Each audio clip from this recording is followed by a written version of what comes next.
మహబూబాబాద్ జిల్లాలో ఇటీవల వరదల కారణంగా చనిపోయిన తండ్రి కూతుళ్ల కుటుంబాన్ని పరామర్శించారు తెలంగాణ ముఖ్యమంత్రి రేవంత్ రెడ్డి. సైంటిస్ట్ అశ్విని కుటుంబాన్ని ఆదుకుంటామని చెప్పారు. విత్తన పరిశోధన సంస్థలో శాస్త్రవేత్తగా విధులు నిర్వహిస్తున్న ఆమె తన తండ్రితో కలిసి ఎయిర్పోర్టుకు వెళ్తున్న సమయంలో వరదలో చిక్కుకుపోయారు. పురుషోత్తమగూడెం వద్ద బ్రిడ్జిపై వరద నీరు ఉధృతంగా ప్రవహిస్తూ ఉండడంతో కారు అదుపు తప్పింది, నీటిలోకి పడిపోయింది. కారు నుంచి బయటకు రాలేక తండ్రి కూతుళ్లు చనిపోయారు. మహబూబాబాద్ పర్యటనకు వెళ్లిన సీఎం రేవంత్ రెడ్డి అశ్విని నివాసానికి వెళ్లి ఆ కుటుంబంతో మాట్లాడారు.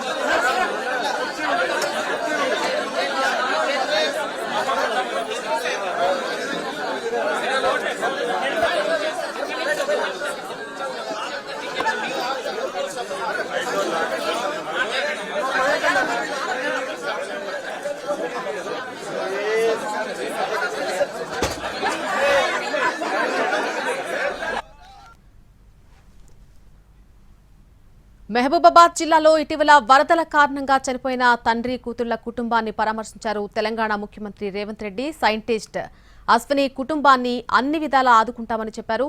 ఇదే విషయానికి సంబంధించి మరింత సమాచారం తెలుసుకుందాం. మా ప్రతినిధి రవి మరింత సమాచారం అందిస్తారు. రవి, జిల్లాలో ఎన్నడూ లేని తీవ్ర స్థాయిలో ఖమ్మంను వరద నీరు ముంచెత్తింది. ఈ వరద ఒక కుటుంబంలో విషాదాన్ని నింపింది.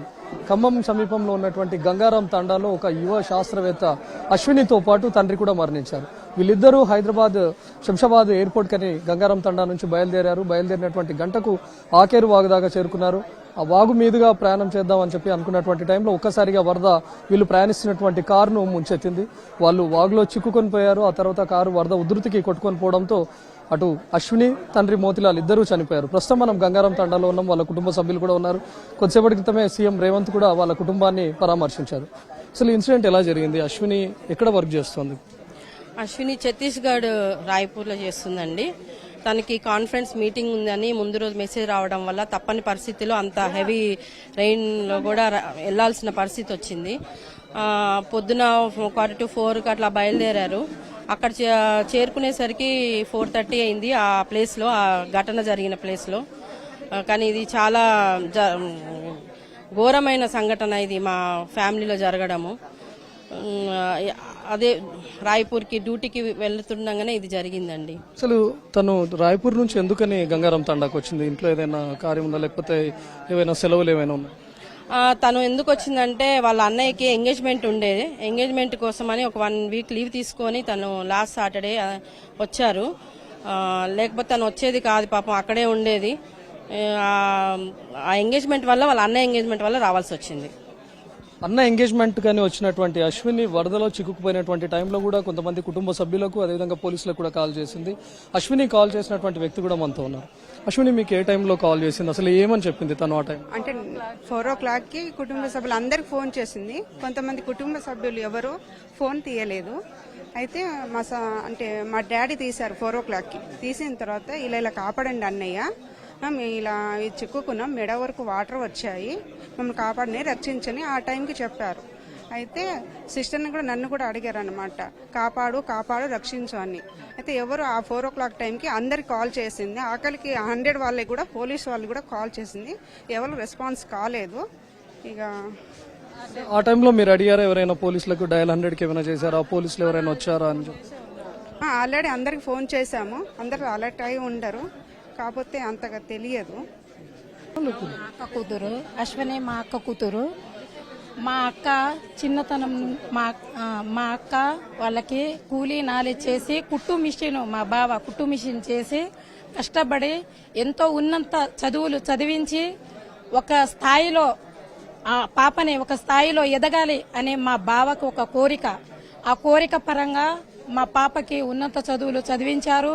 మేము కూడా చాలా, మా కుటుంబంలో ఒక ఉద్యోగస్తురాలు మా పాప అని మేము చాలా గర్వపడ్డాము.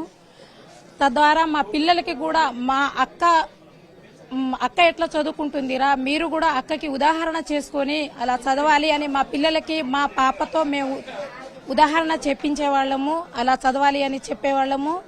కానీ మా పాప ఇలా అవుతుందని మేము కల్లో కూడా అనుకోలేదు. అశ్విని తల్లి కూడా మనతో ఉంది. ఏం చెప్పారమ్మా? సీఎం ఏమన్నారు ఇందాక? సీఎం ఆఫీస్ రామని చెప్పారు. అసలు వాళ్ళ కుటుంబ సభ్యులు కూడా ఉన్నారు. సార్ మా బిడ్డ మా తమ్ముడు ఎంత కష్టపడి నా బిడ్డని అంత సాధించిండు, మంచి పేరు తీసింది ఊళ్ళో, మా తండలో కూడా మంచి పేరు తీసి మా తమ్ముడు అట్లా అల్లం కొల్లం అయిండు, నా బిడ్డ అట్లా అల్లం కొల్లం అయింది. మా మర్దన్నకి ఒక్కటి వస్తే ఒకటి రాదు, అంత ఘోరం అయిపోయిన విషయాలు మేము తట్టుకోలేకపోతున్నాం. తన అన్న ఎవరైతే ఎంగేజ్మెంట్ కోసం అని వచ్చిందో అన్న కూడా ఈరోజు తను ప్రభుత్వ ఉద్యోగాని కోసం అని చెప్పి ప్రయత్నిస్తే అది కూడా సక్సెస్ అయ్యాడు. ఈరోజు సర్టిఫికేట్స్ వెరిఫికేషన్ కూడా ఉందని చెప్తున్నారు. సీఎం వచ్చే విషయం తెలియక తను కూడా ఈరోజు